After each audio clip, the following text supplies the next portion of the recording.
Dudley Thompson, and welcome again to WDT Media TV. And again, please like, share, and subscribe to our channel here inside WDT Media TV. And we're here for a quick announcement by Minister Vaz and all about the non-renewal of JPS license to provide electricity to the entire Jamaica. So that's the big announcement here from the Vaz very shortly. As we make that announcement live here today. And also, our last two updates, as we thought we going to close the chapter and about team leader Mark Golden place of birth, realize that this issue could take on new meaning. Former PNP member Lawrence Rowe, who now switched allegiance to GLP, is now on the GLP platform. And Lawrence Rowe is calling for Mark Golden to show Jamaicans his birth certificate. Let's do that before we go to Mr. Vaz. I know. Here now is Lawrence Rowe calling on Mr. Vaz, calling on Mr. Golden to show his birth certificate. My letter to the JPS was written pursuant to condition 27. No, that's not Mr. Let's go to Lawrence Rowe. When them did I go to school, a taxi, bring them to school, Only Campion, we know them at Because when I hear about them classmates at any other school, so we want to see them birth paper. We want to know whereabouts. When we first ask you how much nationality you have, and you just up the plane with your wife. You heard there from Lawrence Rowe there, and he was speaking in Westmoreland on a GLP platform. And echoing sentiment that we explored earlier and plan to put to rest about asking for Mark Golden to provide his birth certificate. As we told you earlier, Mr. Golden provided a passport, and it says that if you're born overseas and you are a naturalized Jamaican, you can acquire a passport, but not a birth certificate. So again, a passport not proof that you're born here. It's only the birth certificate. But I'm still standing my ground that until I see evidence about my Golden place of birth, I will not say where he was born as a fact because I still can't prove it. But he said on national TV, as I said earlier, that he was born in Jamaica. But we are now seeing a former PNP, a former riser, PNP, not a Labourite, was once a PNP, now a Labourite, went on a public platform in Westmoreland and calling for Mark Golden to provide that document. And again, we'll go into that shortly in another video. But right now, we're here for a special reason, as Minister Darrell Vaz is now at the podium, and he made a very important announcement that JPS license in Jamaica will not be renewed. We're now joining now is a Vaz at the podium making such announcement.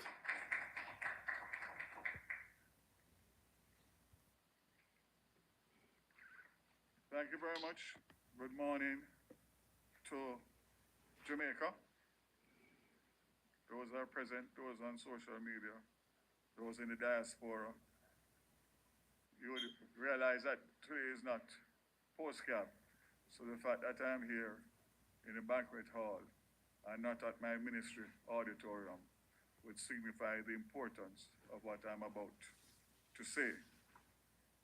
So ladies and gentlemen, good morning again.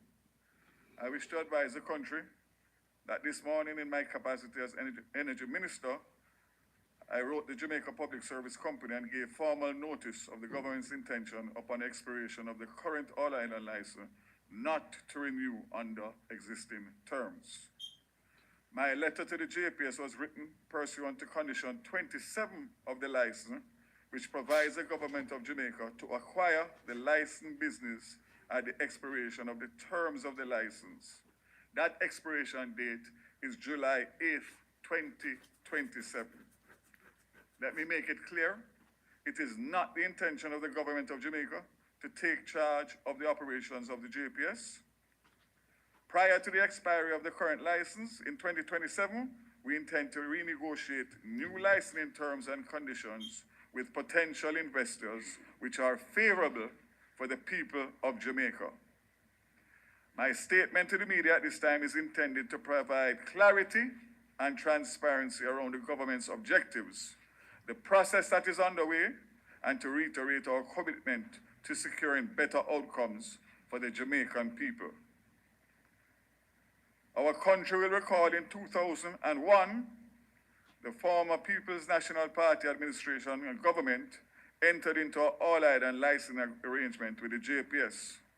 Subsequently, the same administration further entered into a binding agreement to amend provisions of the 20-year-old license. I think we can all agree that the people of Jamaica have not been served well by the existing electricity supply arrangements. The terms and conditions under the current license has yielded electricity prices which are amongst the highest in the region. The arrangements in relation to the license is deeply flawed and in need of significant reform. The current juncture represents the first opportunity presented to the current administration of Prime Minister Honis to secure terms which better serve the people of Jamaica. We take this duty seriously. The development where the government of Jamaica has essentially formally notified the JPS of its intention to, at the expiration of the current license, not pursue renewal under existing terms, has come in the context of developments in the wider electricity sector, where there has been a significant global reduction in the cost of renewables. The government of Jamaica is determined that consumers of electricity in Jamaica should be placed in the best position to benefit from these developments. The current licensing arrangements with the JPS does not provide sufficient incentives to bring renewables into the grid at the scale, and it provides for generation via imported fossil fuels, which is not cost effective. It is over time to reform. As we negotiate a new license, the government is determined to extend every effort to put the people of Jamaica in a position to take full advantage of the possibilities to reduce the country's energy bill and to reduce the cost of electricity to Jamaicans. Improving Jamaica's energy security and achieving decarbonization goals are among our key objectives. Some would ask, why now? The current JPS license is approaching the end of its life in 2027. As I said before, this is the first opportunity presented to the current administration to negotiate real changes which benefits our country and its people. The action I have taken today on behalf of the government of Jamaica in giving formal notice to the JPS of the government's intention to acquire the licensed business at the expiration of the term of the license is a step towards achieving change which our country now demands. An alternative would have been to attempt to renegotiate existing license on its current terms, which would risk maintaining the flawed status quo entered in by the former administration and put Jamaica at a distinct disadvantage.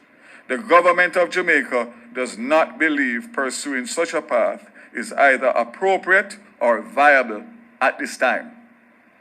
The steps taken by the government of Jamaica today is reflective of the success of the administration over the past 9 years in placing our economy on a stable footing and made the current climate conducive to investment. Indeed, we are in a position to, on behalf of the people of Jamaica, pursue significant reform to the energy sector in a bid to secure better and more affordable outcomes for the people of Jamaica. In essence, this is a fundamental shift, and without this shift, all that we are trying to do will not bear the fruits that we need in the time that we need them. The formal notice given to JPS will give the government the remaining 2 years of the existing JPS concession to implement holistic changes through the development of a long-term plan to create a modern and efficient electrical power system which is more dependable and creates a sustainable pathway towards lower electricity prices for Jamaica households and businesses alike. Even as we are determined to negotiate a more reasonable licensing arrangement, an agreement which serves our country well, the government of Jamaica is open to exploring expression of interest from all parties which may be desirous of acquiring new license, including the current licensee. However, the terms of any such new arrangement must be consistent with the government's primary objective of reducing the country's energy bill and securing more reasonable and affordable electricity costs for Jamaica.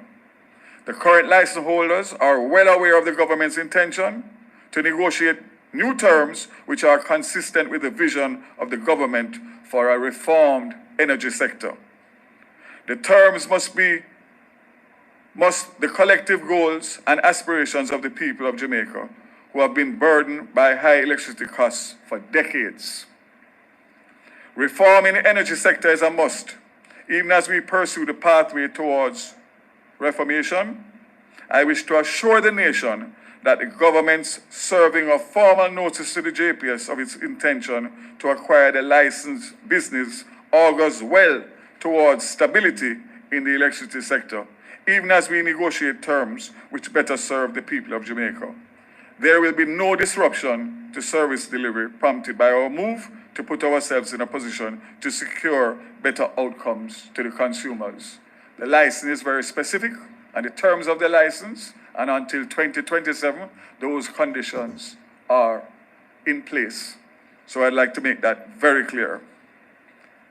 There's a well-known quote which says, insanity is doing the same thing over and over and expecting different results. This government is committed to positive change. The announcement I made earlier was arrived at following extensive deliberations and consultations with industry experts and consultants. It's part of a transformative move by government to pivot towards achieving more sustainable and feasible outcomes in the energy sector. We are committed to Jamaica to reducing the cost of electricity in Jamaica once and for all. As we consider the future of our energy sector and the terms under which a new license will be governed, this administration of Prime Minister Andrew Holness will not enter into arrangements which do not provide a framework for positive reformation of the energy sector. We fully intend to deliver real, sustainable results once and for all for the people of Jamaica. I thank you.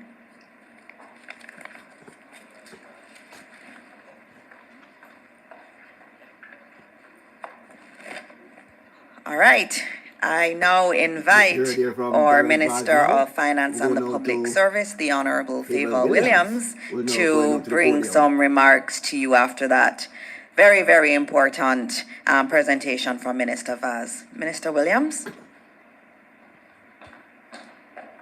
Ms. Williams, now making her way now to Thank the you. podium. Good morning, Let's now join everyone. her on the podium. Let me acknowledge Minister Vaz, Minister Dana Dixon. I know we have Senator Abka Fitzhenley. We have the PS here as well from the ministry. Let me acknowledge Metriciaga, President of the PSOJ, Mr. Ramsing, President of the Chamber of Commerce, representatives from the JPS, other members of staff from the ministry, from Minister Vaz's ministry, members of the press. Thank you for always being here to help us to carry our news to the rest of Jamaica. And so I want to start out by saying the Ministry of Finance and the Public Service stands in full support of the decision to trigger the option available to the government. Triggering the option, as you heard Minister Vaz say, does not necessarily lead to a purchase. It allows us to negotiate new terms on behalf of the Jamaican households and businesses, and it also allows us to look globally for others who may desire us of coming to Jamaica and leading this industry. As well, Minister Vaz announced that if we do nothing, the license will renew on similar terms and conditions, which would put Jamaica at a distinct disadvantage. We know, because we're all consumers of electricity, that those terms and conditions, the current ones, have only generated high electricity costs for Jamaicans, which have prevented us from being as competitive as we could be relative to the rest of the world. It is no secret that our manufacturing sector cannot expect to accelerate its growth unless it has significantly lower energy prices. And in the process of going through all of this, I took a look at just the comparison data that exists. You can search it for yourself. And when you compare energy prices on a per kilowatt hour for Jamaicans, whether it be residential or business, it is significantly higher than the average experienced across the world. And so this announcement is a significant step to reform of the energy sector and to seek better conditions on behalf of all Jamaican households and businesses. And so we stand in full support of this, knowing the positive impact that the reduction in energy prices, which we will be seeking, will have on the Jamaican economy, on households, on businesses, and for our future. Thank you.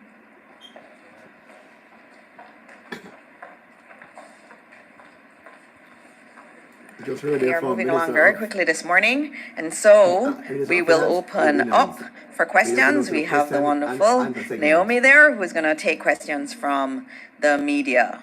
All right. Good morning, Minister. We have our print and electronic journalists here. Let me start off quickly because it's a very important announcement this morning. Mahiri?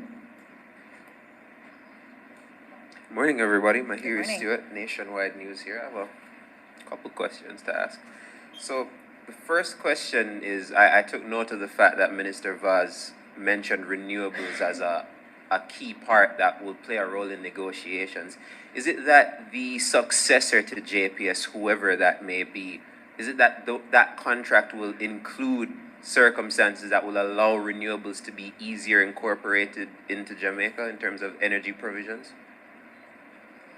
Yes, and it could be at JPS or it could be a new player.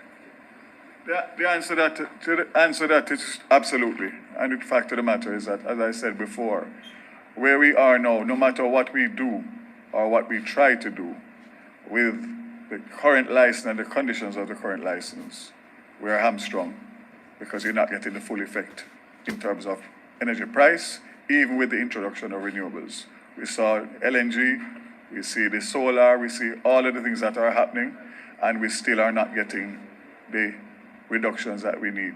So yes, and I think that, as I said before, this particular move is what needed to happen to make sure that we put ourselves in a position not only for us now, but for generations to come, to be able to have a proper energy policy that's delivering to the people. Okay, second question. I know you gave the reasons for why the contract won't be renewed, but I guess an elephant in the room would be last year with Hurricane Beryl. Did JPS's handling of Hurricane Beryl last year play any role in this decision?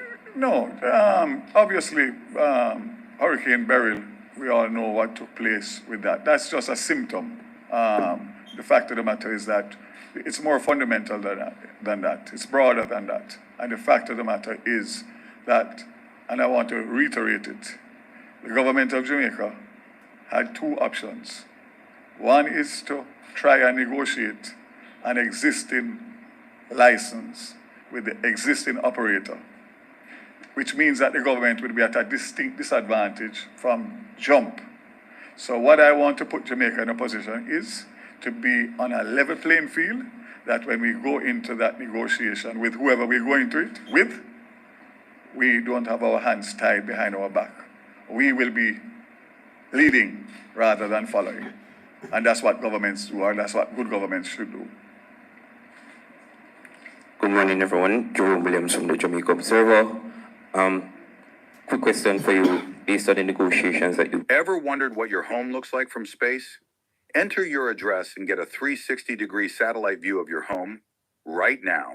See your city, your street, even your rooftop from above like never before. Download now for free to get started. Just enter your location and see your world from a whole new angle.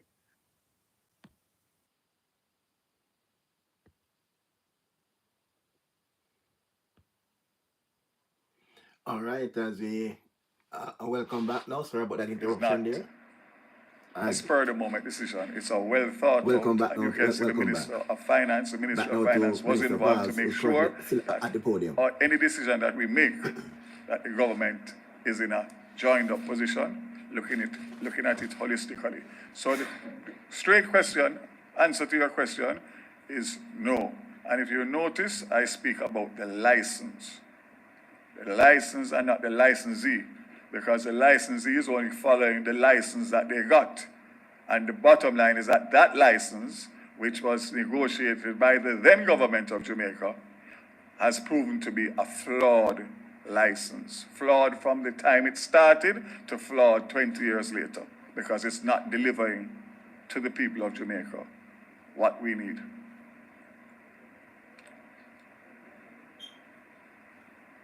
All right, so I guess a follow-up question from me. Oh, sorry, you just asked how quickly. As soon as possible.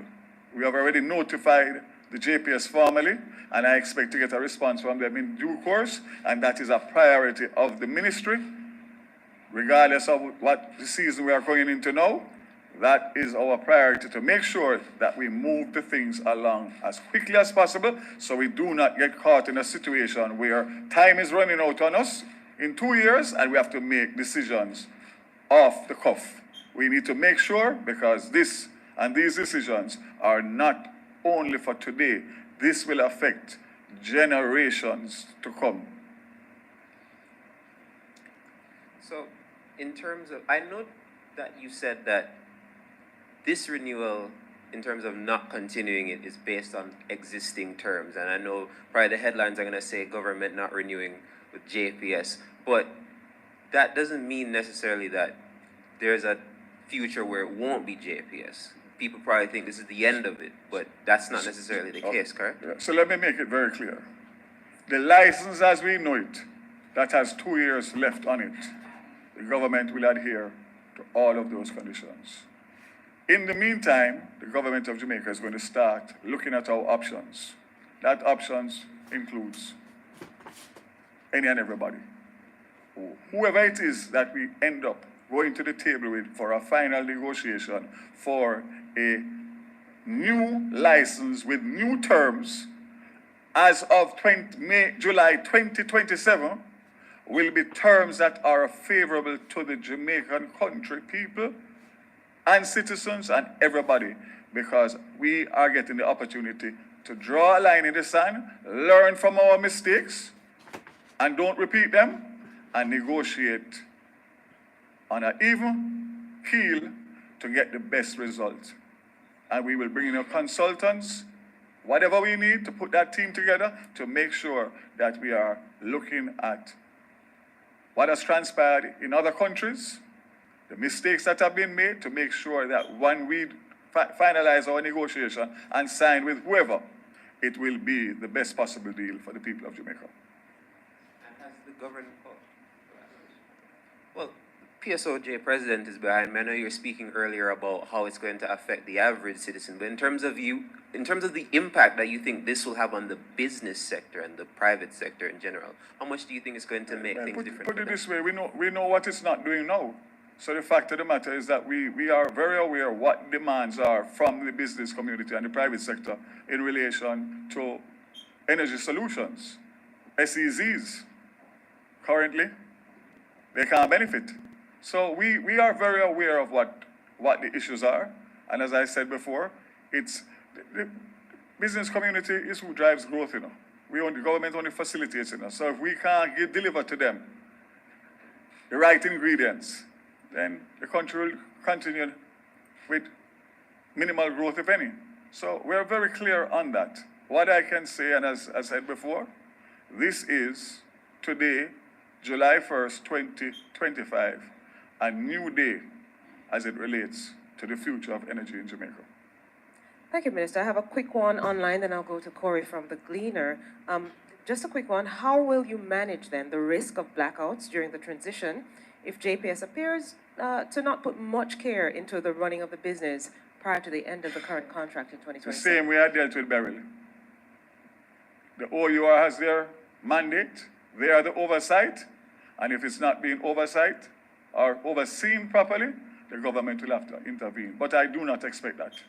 I absolutely don't. Not based on the conversation that I've had already, and the fact that that does not suit anybody. So I'm not concerned about that. All right, thank you, Minister. Corey? Good morning, Corey Robinson, Cleaner Company.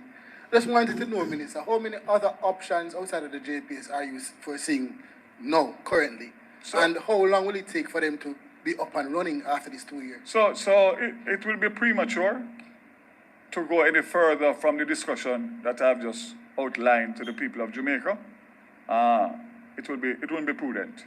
The fact of the matter is that we have a license, we have a conditionality on the license which we have exercised, and I would prefer to start the discussions with the licensee before I have any further comments. I don't want to prejudice anybody. I just want to make sure that we do things the right and proper way, and therefore I'm going to be very, very hesitant in getting into any detailed discussion about the future until such time as a process takes place. It would be irresponsible as a minister and as a government, even although we know the sentiment of the average Jamaican out there. We're going to make sure and stay focused and stay on the high road. Thank you, Minister. Let me just ensure, are there any other questions from the journalists in the banquet hall? I think everybody's in awe. I think you need to give them a day or two to pinch themselves, because this is a very, very, very, very, very huge statement, position by any government in any country. It's not an easy decision to make, but you have to make the decisions that will reap the best rewards for the country. That's why we are elected, and that's why we are standing here. So, as I said, I don't want to get into too much discussion. Let the process take place. What I will give my undertaking is to keep the country apprised on a regular basis in relation to how and where the discussions and negotiations are going. Thank you, Minister. Then we'll do a final follow-up from Corey. I know the PSOJ president is here, and Minister does have another statement as well to make. All right? I would think that they were doing their statement already to commend the government. And the minister, sorry. Yes. One second. Let me just get the mic to you, Mr. Siaga. I just want to say congratulations, Minister, but also I hope that as part of the consultation process, we hope that you include the private sector, all of the private sector, to ensure that our needs are met as well. 100%, and that has always been my stance as a minister. And the fact of the matter is that will go further to include even the opposition and keep them abreast and updated, because this is a very important national issue. So we can't treat it as partisan as we usually do. And in my usual style, I always have discussions with my counterparts, shadow spokespersons in whichever portfolios I have, because I believe that that's the right and proper way. In this case, I don't know how much they can help me based on the previous license, but I'll still include them in the consultation and discussions. Thank you, Minister. There are no further Thank you very questions. much, and I say today new day. God bless Jamaica.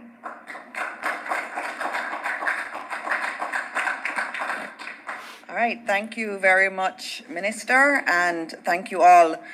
You've heard some very big news in terms of the energy sector, and again, this was not taken lightly. This decision was not taken lightly. There was a lot of collaboration and discussions and consultants that were queried in relation to this. You want to say something more? Okay, you want something more? As I say that, I cannot leave the podium because I know exactly what's going to happen later on today when the politics starts. That this is an election ploy, etc., etc. Let me make it clear that these deadlines and dates were in the license from day one.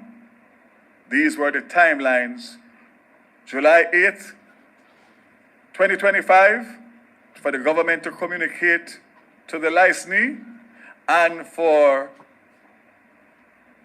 July 8th, 2027, for the expiry of the existing license. So this was predicated on the original license starting back from 2001 and then 2007 and then 2015. So as I say with the school buses, leave the politics out of this JPS, Government of Jamaica matter, because at the end of the day, all Jamaica is going to benefit. This is not for one side or the other side. This is for the future of Jamaica, generations to come, our kids, grandkids, and great-grandkids. Please, I haven't been successful with the rural school bus, but maybe I'll be successful with this one. Leave the politics out of the election campaigning on these very sensitive matters. All right, thank you, Minister. I just needed to make a little bit of a statement in relation to the FID matter, and I know it was in the media, and there will be a release that will be sent out later today, but I just wanted to address the matter of the selection of the new head of the FID. And just to note again, there is nothing to hide in relation to that selection process. There was a process that was engaged with, and a candidate was selected. There were 2 rounds that were done. In the first round, a candidate was selected, but that candidate opted not to accept the position. The panel that had been doing the interviews, the panel decided that they had to go back out in order to get a new candidate because the candidate from the original round did not accept the offer. They wanted to also broaden the pool of individuals that could be selected. And as you know, when you do this, and this is done across Jamaica, you always, you want to get the best person you can. And you put out an ad and you do your interviews and you select someone, and then that person says, no, I don't think I'm going to take up this opportunity. Many entities go and do another round, and sometimes they may change the ad, trying to get a broader pool of persons to be interested, and that is actually what happened there. And so the ad was changed to get more people. Now, that didn't seem controversial to the team because the criteria in relation to law enforcement experience was not one that was there from the very beginning. And if you look at those who have headed the FID, they have not had law enforcement experience except for one. The last 2 who were acting did not have it. The longest serving head did not have specific law enforcement experience. And so the panel felt that in order to get a broader cadre of persons applying for this position, which is an important position, that they would remove that requirement, and they got a broader pool of applicants, and they then shortlisted and interviewed. In terms of the access to information request, the responses were provided. Things such as the scoring sheet was provided to the media house that had requested it. In addition to that, the contract was also provided. And so there's nothing that's being hidden in this process. It was your regular, maybe 2-step application process that was involved. And we will put out a statement today that clarifies it. But I do have to again note that under the Access to Information Act, when a request is made, it's a request for documents. Where there are no documents, the request cannot be honored. So what I have said today is conversations that would have taken place as a part of the interview process. That's not a document, so that cannot be provided under an ATI request. And so I'm giving you the information now, not as an ATI request, but just in terms of the questions that have been asked in the media. And from all of my checks, it was a process that was followed. The candidate with the highest score was the person who was offered the position, and that person was felt by the interview panel to have the kind of management, especially experience, to lead such an important organization. And as I said, I will send out, and a release will come out this afternoon. Minister Williams has confirmed from the Ministry of Finance that will put into more details what I have said here. All right, so we've said a lot, and I know many of you have to leave. It's been a historic morning, July 1, 2025, where we made Minister Vaz made this very important announcement in relation to the JPS license, and again, it was done after a lot of consultation, and at the center of it, at every minute of it, has been how do we get the best deal for Jamaicans, ordinary Jamaicans. That's what this is about, and we look forward to the negotiations and the discussions going forward that will lead to a better outcome for all Jamaicans. And so as we close, we say, as always, thank you for choosing Jamaica, and God bless Jamaica, land we love. Thank you.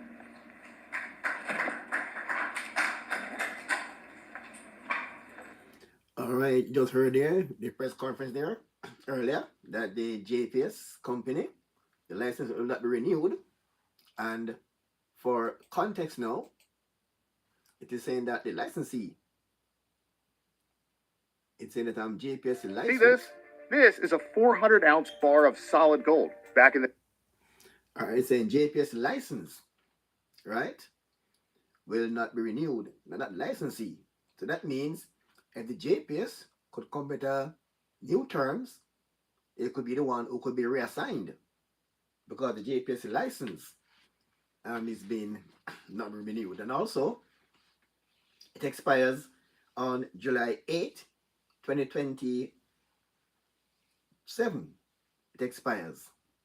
Right? So, JPS have 2 years to either make their operations more feasible for Jamaicans, or they can just give up the chance to supply Jamaica with electricity, or they can offer new terms that will suit Jamaicans, according to the minister. All right, someone sent me, I'm not sure if this one is true, but I have to do a probe into this one. Right. Yes, I have to do a probe into this one as we go. That someone sent me something about the Prime Minister's statutory declaration, that not sure about this one, but I'll check it out. But just said that the OUR, the Integrity Commission, they closed the investigation into the Prime Minister from July last year.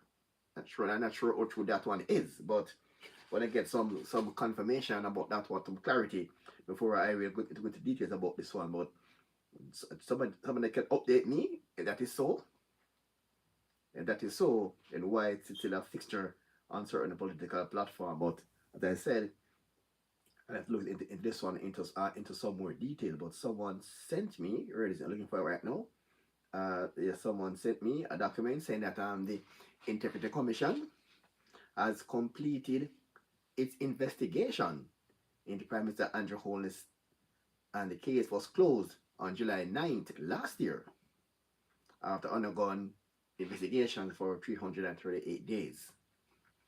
Well, if that is so, we'll do some checking to see if this is accurate or not before I make a comment on this one. But that's what I received. But I'm going to do some more digging and to see if that one is so. And as you heard earlier, we plan to sort of put a lid on this issue about Mark Gold in place of birth, or put a kind of end to the whole saga. Because I said to you earlier that Mark Golden said to Jamaicans that he was born here in Jamaica. He was born in Mona, born in Ewing, and he was raised at 9 Mona Commons, and we went to Campion College. And you have some persons are saying that they have documented evidence that he was born outside Jamaica. Some go as far as to say they have copies of his British birth certificate. But so far, since we start this argument, no one has come forward with any proof that he is not born in Jamaica. But maybe a new spin could be put on this whole issue. And it came there, and it came from a former PNP, as I played for you earlier, a former PNP, Lawrence Rowe, who's now switched allegiance and is now on a JLP platform in Westmoreland. And when Lawrence Rowe, who was a former PNP member up until about a month ago, can now go on a political platform and is now asking Mark Golding to provide his birth certificate. This coming from someone who spent his entire life in that party. I think it raised some new concerns. If this argument was to be pressed by Labour rights only, we might say, that's politics. But coming out from someone who spent years inside the PNP, it gives us a different perspective. Here, Lawrence Rowe calling for Mark Golding to provide his birth certificate to Jamaicans. And that is really putting another view on the whole matter. When them did I go to school, a taxi bring them to school, Only Campion, we know them at 10, Now when I hear about them classmates at any other school, someone wants to see them birth paper, they want to know where born. When we first ask you how much nationality you have, and you just off the plane with your wife. When them did I go to school, a taxi bring them to school, Only Campion, we know them at 10, Now when I hear about them classmates at any other school, someone wants to see them birth paper, they want to know where born. And that was Lawrence Rowe there speaking in Westmoreland on a GLP platform about making a public call for his former leader, Mark Golding, to provide to Jamaica his birth certificate to prove that he was born in Jamaica. And it was brought to my attention by a subscriber in the earlier video that I didn't think I was thinking about that earlier, but that you don't have to be a Jamaican born to get a passport. That is so true. You can be Jamaican by it can be a naturalized Jamaican. Yes, if you're born overseas, like Edward Siaga, and he became a naturalized Jamaican, yes, you get a Jamaican passport, but you'll never get a Jamaican birth certificate. So showing a passport is no evidence that you're born in Jamaica. And the same breath, showing fake documents is no evidence that you're born overseas. So a balance. So when I heard Mr. Rowe calling for that to be displayed, it was like going from a PNP, I should say once a PNP, it now brought a different perspective. That not only just a political issue, it's something deeper. Because this call is not being made only by Labour rights. And as I said to you earlier, I heard comrades, and comrades said to me that they don't think he was born here. That's said to me by comrades. But I still hold my stance.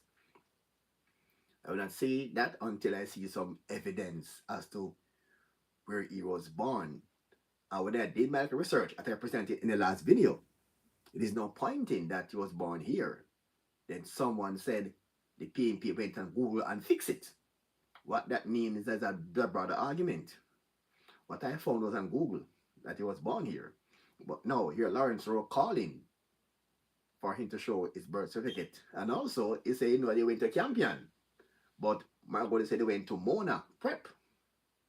And I think War Lady was the first person who had that concern on my program, that he had to show some schoolmate or some classmate or some from his old school. And as I said, I went to a primary school in Waterhouse called St. Patrick Primary School, and I still up until this day can remember classmates.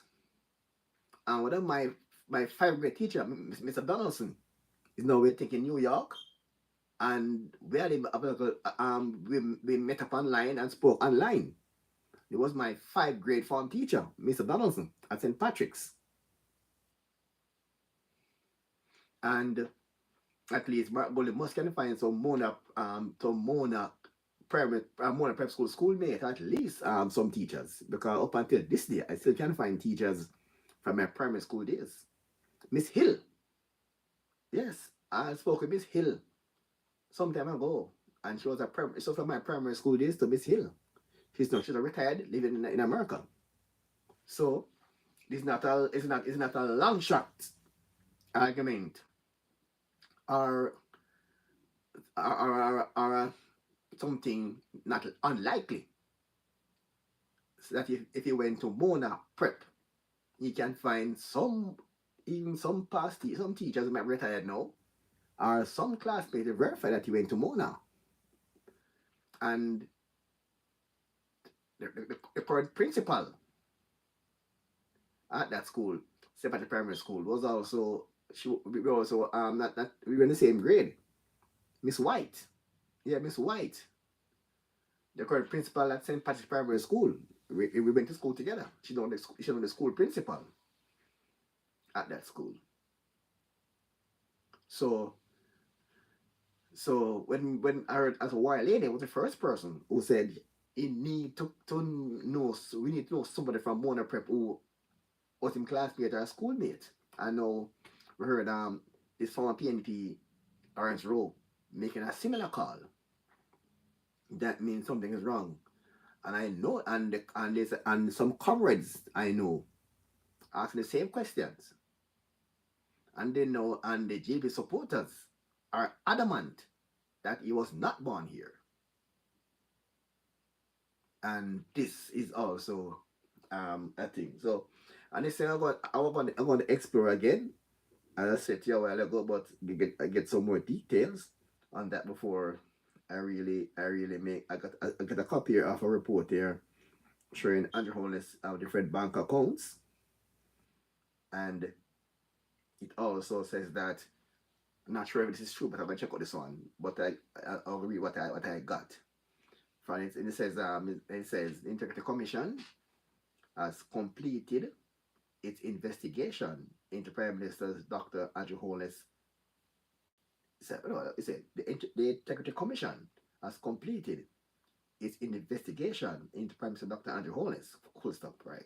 So the case was closed on July 19th, 2024, after being under investigation for 338 days. So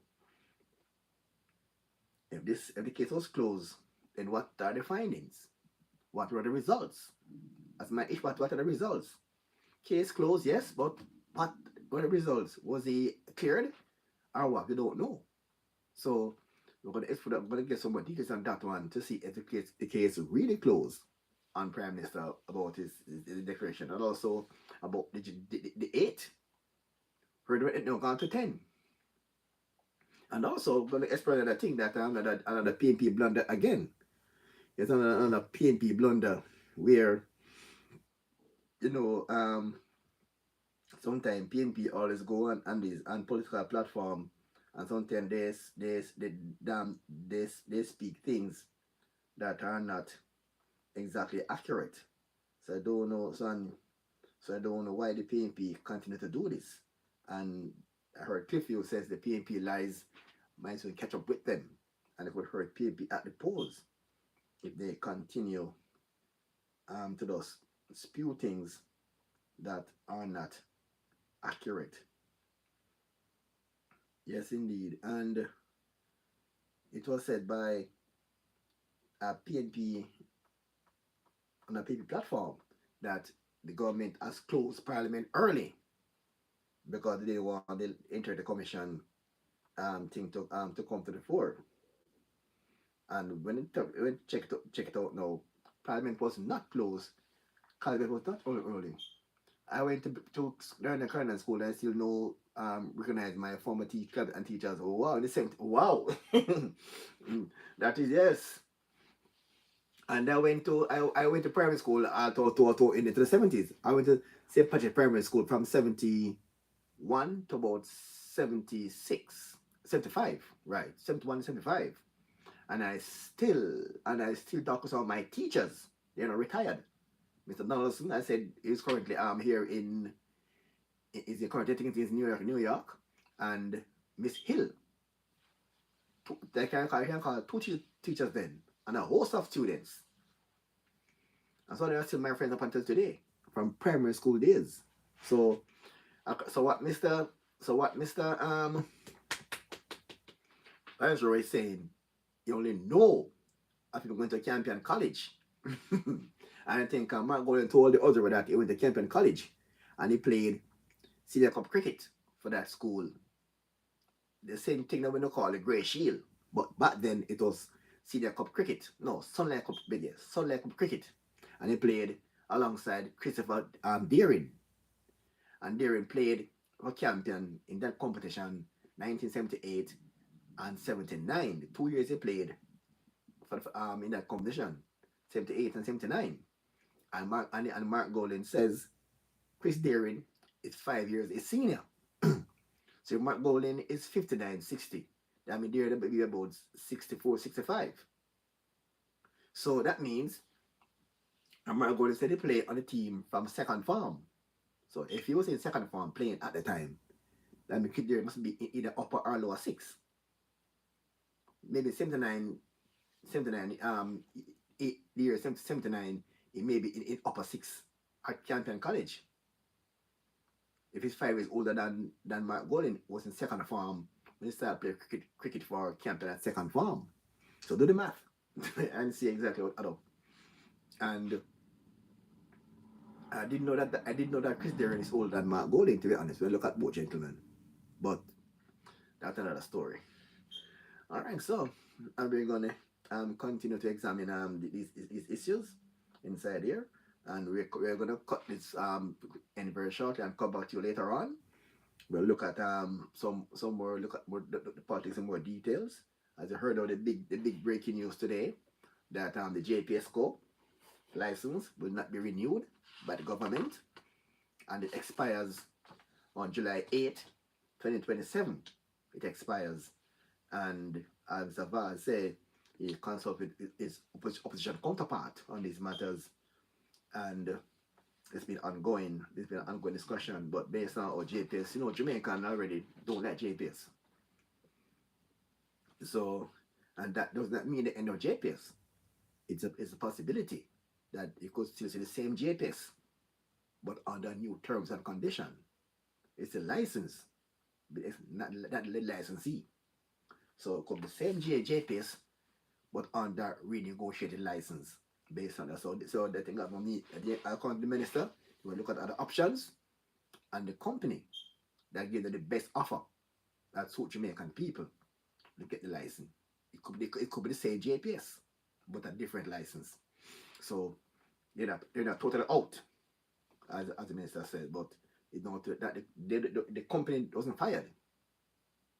But the license will not be renewed. That means there could be a new license with different terms and different conditions, or it could be a brand new company altogether.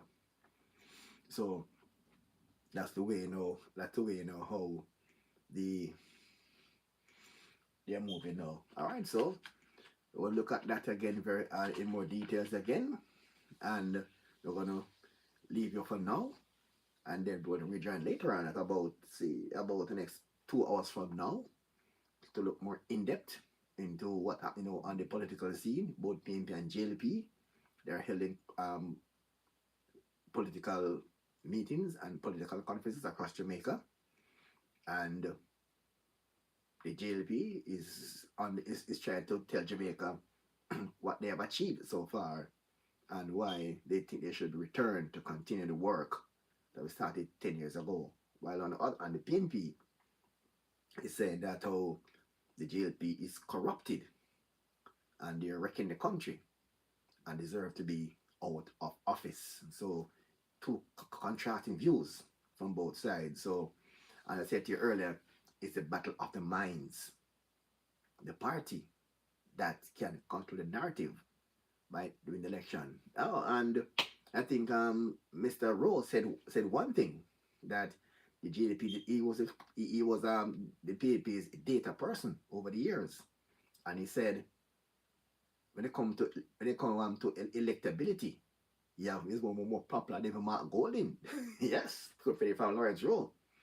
He had higher marks than Mark Golding when it comes to electability, and he was discarded by the party, and that would be a cause for concern.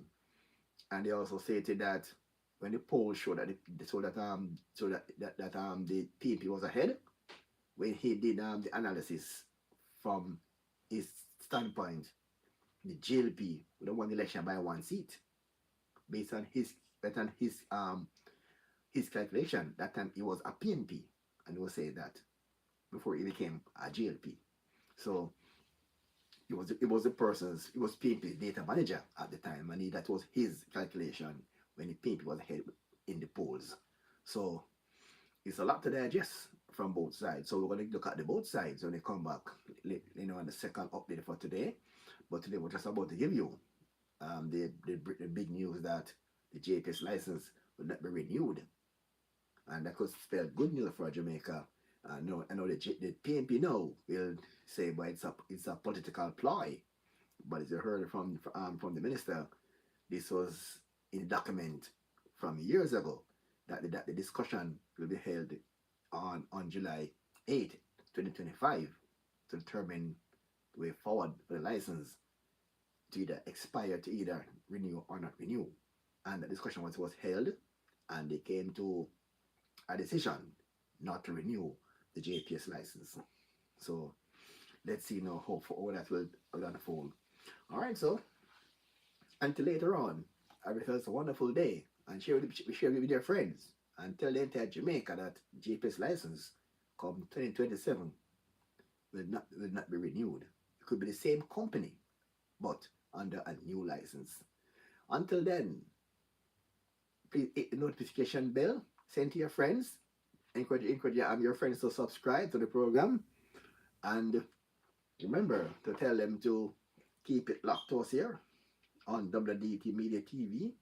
And before we go, we're going to make a little sports announcement here about a netball league coming up over there I think is in Florida. Netball there in Florida, and we will be there as well. Give you an update on that.